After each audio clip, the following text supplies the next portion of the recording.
Hello friends, चलिए शुरू करते हैं हमारा डैडी पोएम का पार्ट 2। अगर आपने इस पोएम का पार्ट 1 नहीं देखा है तो ज़रूर देखिएगा। मैं उसका लिंक आपको नीचे डिस्क्रिप्शन बॉक्स में डाल दूँगी। चलिए शुरू करते हैं। हमारा 10th स्टैंजा है, not God but a swastika so black no sky could squeak through Every woman adores a fascist, the boot in the face, the brute heart of a brute like you।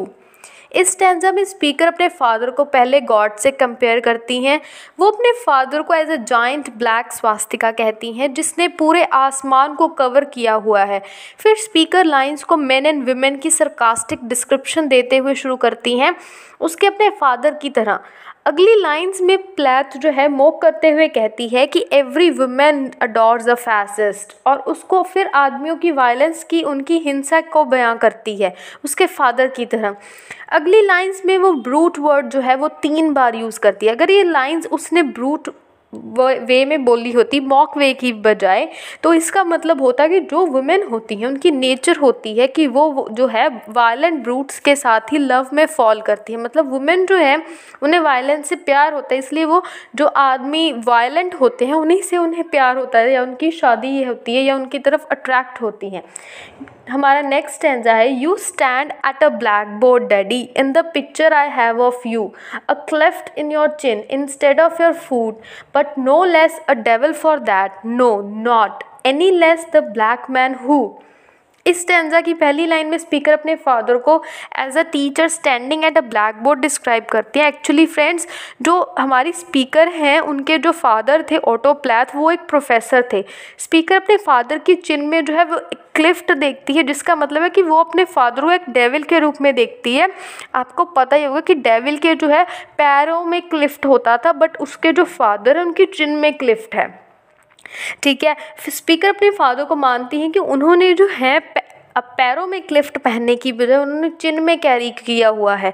Speaker का अपने father को black man कहना उनके skin complexion को नहीं दर्शाता, बल्कि उनका जो है उनके फादर का जो डार्क सोल है उनकी तरफ स्पीकर पॉइंट आउट करती हैं। हमारा नेक्स्ट 12th स्टैंजा है, bit my pretty red heart in two, I was 10 when they buried you, at 20 I tried to die and get back to you, I thought even the bones would do। इस stanza में की पहली line है, उसमें जो speaker हमें बता देती हैं कि उनके फादर ने उनका दिल तोड़ा है। बाकी के स्टैंजा में स्पीकर अपने फादर के साथ अपने बॉन्ड को, अपने रिलेशन को बयां करती है। स्पीकर कहती है कि चाहे उनके फादर क्रूएल थे, ओवर बियरिंग ब्रूट्स थे, पर फिर भी उनकी ज़िंदगी में जो एक हिस्सा था वो उनके फादर में जो है उनकी बहुत ज़्यादा इम्पोर्टेंस थी। वो उनसे बहुत प्यार करती थी। ये बात जो है, ये बात तो पॉसिबल है ना कि आपके फादर या आपके मदर, आपके पेरेंट कोई भी हो, वो जितने मर्जी बुरे हों, आप उनसे फिर भी अटैच तो होते, उनसे प्यार करते हो। वैसे ये जो है इस स्टैंजा में हमें स्पीकर बताती है कि स्पीकर जो है अपने फादर से मिलने के लिए अपनी जान तक दे देती है, देने की कोशिश करती है, क्योंकि वो सिर्फ 10 साल की थी जब उनके फादर जो है उनकी डेथ हो चुकी थी।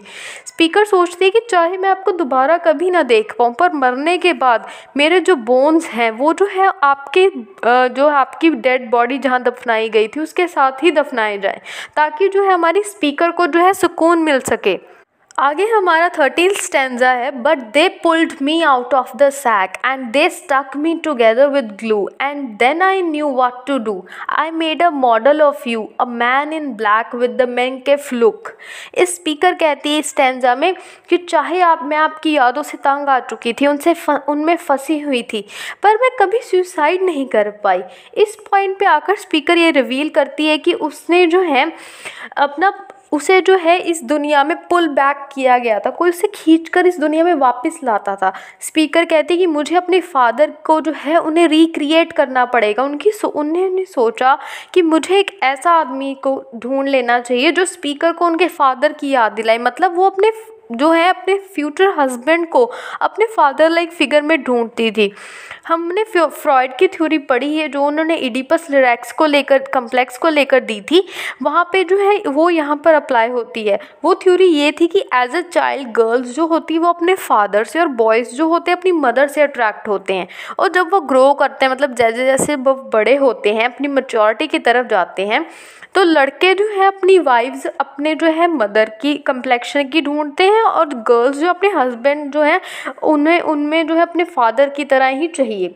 स्पीकर ये पहले ही बता देती है कि वुमेन जो है वो एक ब्रूटल मैन से प्यार करती है, मतलब वो इस स्टैंजा में लाइन बोलती है ना, विमेन लव अ ब्रूटल मैन, इसका मतलब ये है कि वो भी ऐसे ही थी कभी।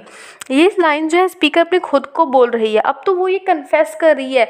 मेनकेफ का मतलब है माई स्ट्रगल। इस स्टैंजा की लास्ट लाइन का मतलब है कि उन्होंने भी ऐसा एक लड़का ढूंढा था जो उनके फादर की तरह दिखता था और हिटलर था। यहाँ पे स्पीकर जो है इसका मतलब ये हो सकता है कि वो जो है इस स्टैंजा में अपने हस्बैंड जो है टेड ह्यूग्स उनके बारे में जिक्र कर रही है, पर इसमें कोई डेफिनेट नहीं है, हम अपनी तरफ से अपनी परसेप्शन डाल सकते हैं इसमें। जो बहुत हिटलर था मतलब वो बहुत ही ज़्यादा क्रूएल था। हमारा नेक्स्ट 14th स्टैंजा है, and a love of the rack the screw and I said I do so daddy I am feeling through the black telephones off at the root the voices just can't warm through.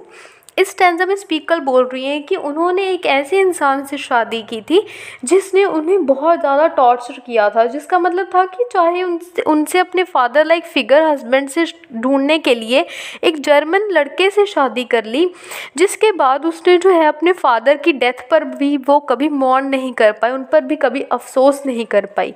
अब speaker अपना relationship अपने father के साथ एक phone call के ज़रिए explain करती हैं कि अब उसने ये जो है कॉल हंग अप कर दिया है, मतलब वो कॉल जो है हमेशा के लिए अभी ख़त्म हो चुका है। हमारे नेक्स्ट स्टैंजा में स्पीकर कहती है, If I have killed one man, I have killed two. The vampire who said he was you and drank my blood for years, 7 years. If you want to know, Daddy, you can lie back now. इस stanza में speaker जो है readers को ये remind कराती है कि उसने जो है पहले ही बता दिया था कि उसने अपने फादर की मेमोरीज़ को मार डाला है और उन्हें ख़त्म कर दिया है। इसमें जब वो कहती है कि मैंने एक लड़के को एक आदमी को मारा, उसका मतलब ये नहीं है कि उसने किसी आदमी को मारा, उसका मतलब ये है कि उसने अपने जो है फादर की मेमोरीज़ को मार डाला, उन्हें ख़त्म कर दिया। वो कहती है कि एक्चुअल में तो मैं बहुत पहले ही मर चुके थे, पर फिर भी आप मेरी यादों में कहीं ना कहीं ज़िंदा थे। फिर भी अपने फादर को जो है डेथ की रिस्पॉन्सिबिलिटी वो जो है खुद पर ले रही है। स्पीकर कहती है कि अगर उसने एक इंसान को मारा है तो नहीं, बल्कि मैंने 2 लोगों को मारा है। यह दूसरा इंसान उनके हस्बैंड टेड ह्यूग्स हैं। स्पीकर अपने हस्बैंड को एक वैम्पायर कहती है जो बिल्कुल उनके फादर की तरह थे, मतलब वो बहुत ज़्यादा टॉर्चर करते थे। और उनकी जब सच्चाई निकली, जब पता चला, तो ना तो सिर्फ उनके फादर की तरह थे बल्कि उनकी ज़िंदगी को ड्रेन भी कर रहे थे। फिर स्पीकर कहती है कि जो उनके फादर की यादें अब तक उनके दिल में थी वो अब पूरी तरह से ख़त्म हो चुकी हैं, वो अब पूरी तरीके से मिट चुकी हैं, ख़त्म हो चुकी हैं। हमारा लास्ट स्टैंजा है, There's a stake in your fat black heart and the villagers never liked you. They are dancing and stamping on you. They always knew it was you. Daddy, daddy, you bastard, I am through. इस stanza में poetess कहती है कि चाहे उनके father की death हो चुकी है पर फिर भी वो एक वैम्पायर के रूप में उनको टॉर्चर करने के लिए ज़िंदा हैं। स्पीकर कहती है, वो एक क्लेम करती है कि उनके फादर की मेमोरीज़ जो है इस वैम्पायर की तरह उन्हें जो है मारना पड़ेगा। लास्ट लाइन्स में स्पीकर ये बताती हैं कि उनके जो आसपास लोग थे वो हमेशा ये सस्पेक्ट करते थे कि उनके फादर जो हैं उनमें कुछ डिफरेंट और कुछ मिस्टीरियस था। स्पीकर अपने फादर को कहती है कि मैं आपके साथ हमेशा हूँ, मैं आपको जो है आपके साथ हमेशा हूँ, पर आपकी जो मेमोरीज़ हैं वो मुझे दुख और बहुत सारी परेशानियाँ दे रही हैं। मुझे अब जो है आपकी मेमोरीज़ को एक उनके साथ मैं कंटिन्यू नहीं कर पा रही हूँ, मैं उन्हें ख़त्म करना चाहती हूँ ताकि मैं अपनी जो है अब अपनी लाइफ में जो है आगे बढ़ पाऊँ और अपनी लाइफ जो है मूव ऑन कर पाऊँ। फ्रेंड्स, इसी तरह से हमारी जो डैडी पोएम है पूरी तरह से कंप्लीट हो चुकी है। अगर आपको पोएम के रिगार्डिंग कोई भी डाउट हो तो मुझे कमेंट बॉक्स में ज़रूर बताइएगा, मैं उसे सॉल्व करने की पूरी कोशिश करूँगी।